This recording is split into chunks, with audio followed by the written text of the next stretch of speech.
Hello, guys. Hope you're doing well. This is TJ, and you're listening to Beyond the Ring podcast. And today we are going to do the review of NWA Power.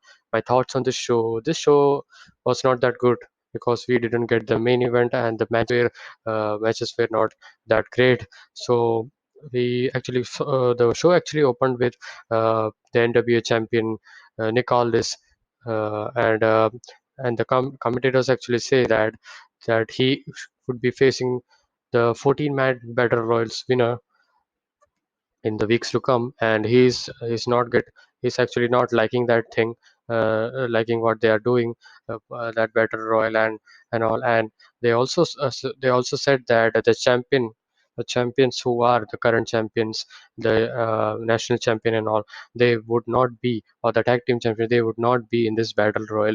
So that was kind of a bummer for Nick Aldis, because he thought that if if he would have thought that if his one of the guy wins, it would have been easy for him to make the business out of that. So that was that, and then that was a good announcement, and the show opened it well. And then we got to the match, the wrestling NWA title, NWA TV title qualifying match. This was Mims versus Matt Cross. I thought about that. This match could have been something longer, because I like this match. This was short, but even if it was short, this was a good fun match, I would say, for an opener. Matt Cross looked great, and he picks up the win actually, by a cutter. So it's kind of a very quick ending, but it was a good fun match, I would say, as an opener. And then we got to promo segment where Austin Idol comes out with tires, and he wants to speak with Pope, he says, who's a NWA TV champion. And so long story short, he says that he had four wins. So he had four wins, and he's not that very far away from making that seven, because they had seven matches before, and he had won four matches, and he appreciated his talent and all, he says.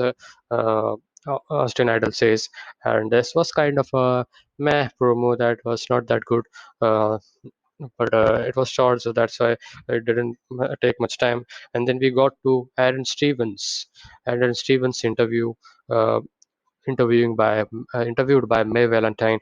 And he says that uh, he's not liking what Kratos is doing, because I know that he's a he's a different character. He likes to do it his way, but because last week he had attacked a wrestler, when he was after winning the match.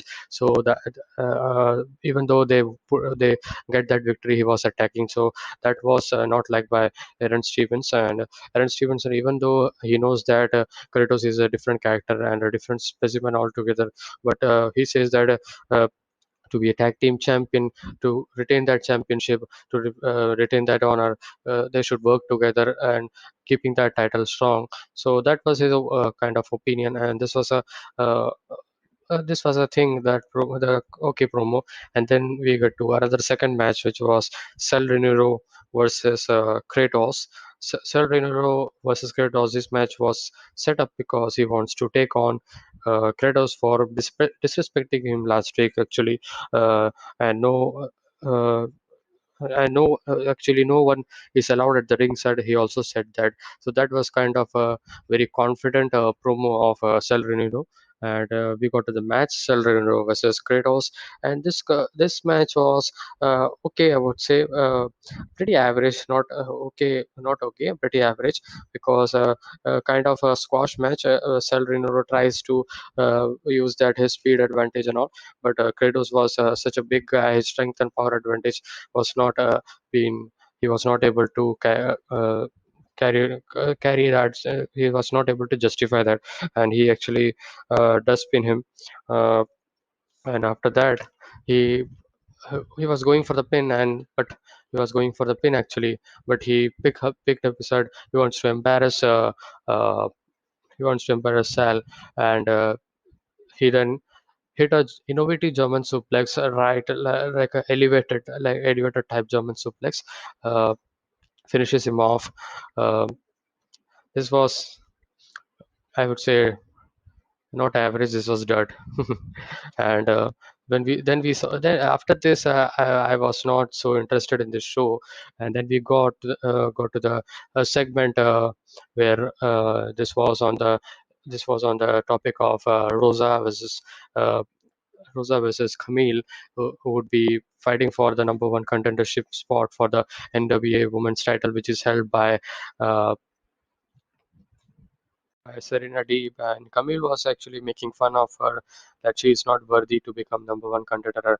No, she said that she had, and Thunder Rosa actually said Thunder Rosa actually cut interesting promos. She had a much better promo than Camille, even though Camille is also good at the ring and all. She looks good and she looks like China, in my opinion, but her promo still needs improvement. And Rosa says that.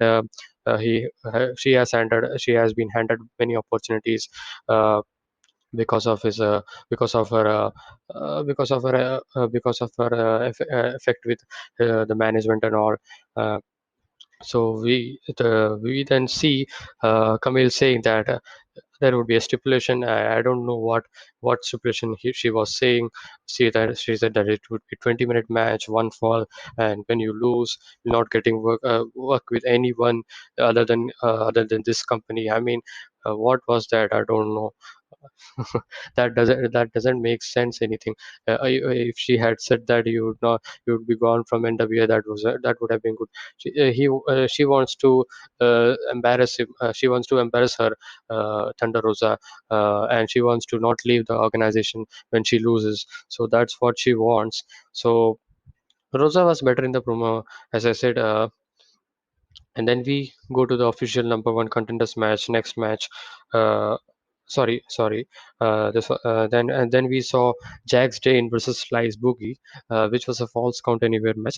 This was a fun match. I didn't know the story and all, but this was a fun match. We saw uh, back and forth action. We saw that psychology playing out, that false count anywhere, and they did some pretty good spots.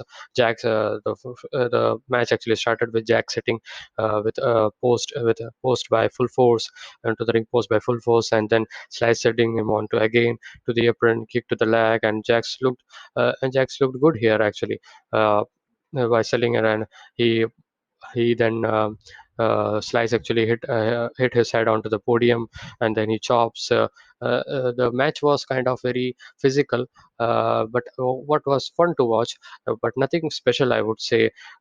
This match was kind of a normal match, and then we saw some spots where there was a suplex, and one thing will have to notice that the ring, the studio where they are actually producing the NWA Power, the ring outside is full of that perfect pure floor and concrete that was not covered by uh, any any mat or something. So that was kind of very dangerous to listen that sickening third and all, because it was their flesh was hitting really into that concrete, and it would be very painful. And Sal actually not Sal Slice Boogie actually uh, had a tope suicida, very good tope suicida, which he had got. And then Slice they take out for the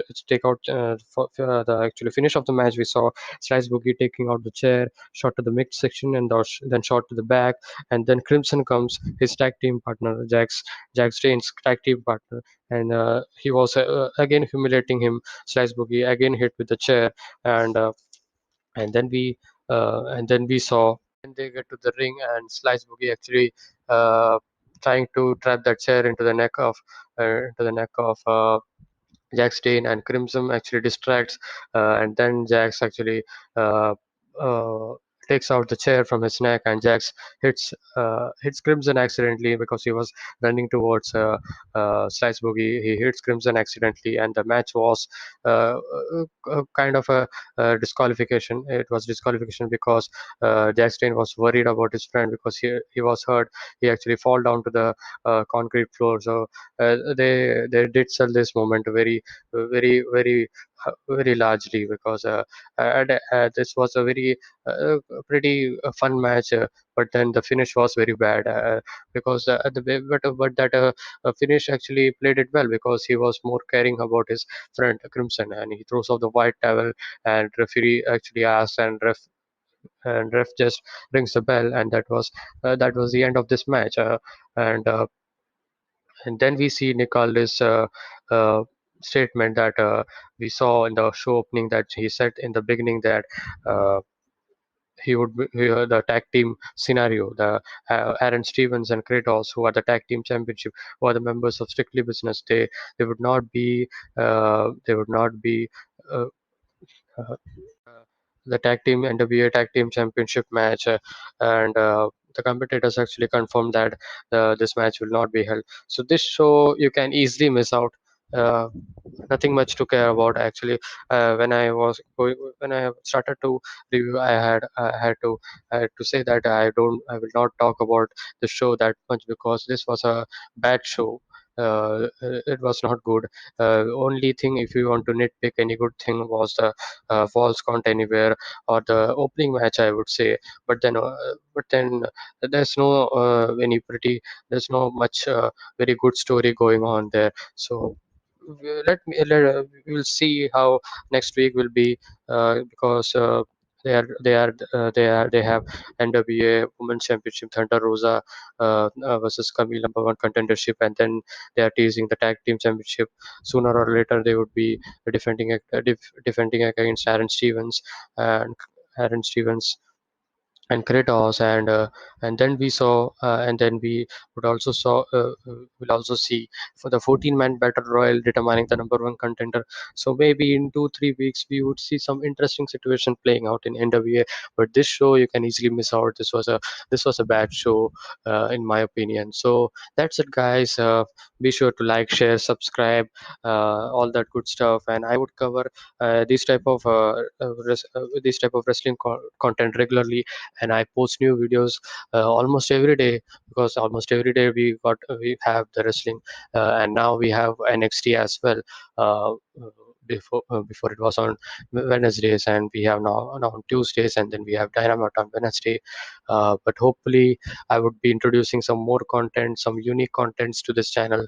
Keep posted. I will be keeping posted on the Twitter, and be sure to like, share, subscribe, comment, all that good stuff, and I will see you guys in the next one. Peace.